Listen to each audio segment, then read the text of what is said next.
This morning I'm loading my tempering machine. So right here is all my blocks of chocolate that I've made over the many months of fermenting, drying, roasting, cracking, winnowing, grinding, pouring off. And so these are all my blocks of chocolate, ranging from 20 pounds to 40, 50 pound chunks. And so what I do is when I'm ready to make commercial bars, these are different varieties, different fermentations, different days in the grinder. Some have more or less sugar, some have no sugar.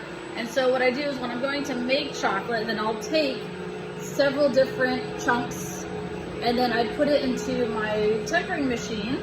This machine holds 50 pounds of chocolate.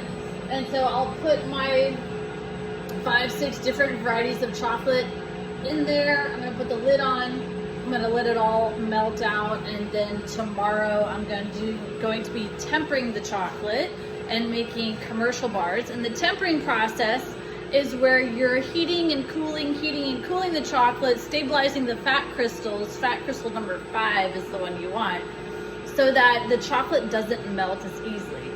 Tempering the chocolate has nothing to do with the quality of it. It's just so that it doesn't melt as easily during transportation.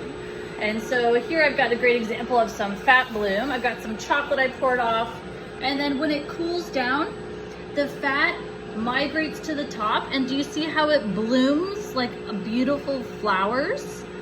And so sometimes people might look at this and think, oh my gosh, it's mold, the chocolate's gone bad.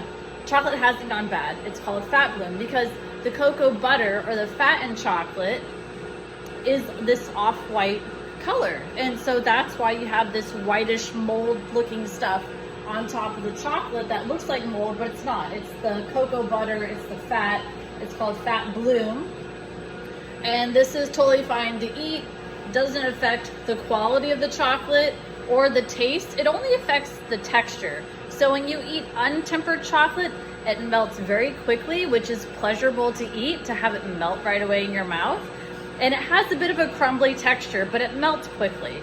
And so that's what's lovely about it. Whereas if you eat tempered chocolate, which every chocolate bar you get in the store is tempered, when you bite it, it's hard, it's crunchy. You have to really crunch it up, and then it starts slowly melting out.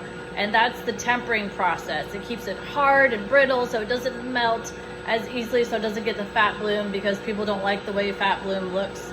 But the chocolate is still totally fine, and personally I prefer my chocolate untempered.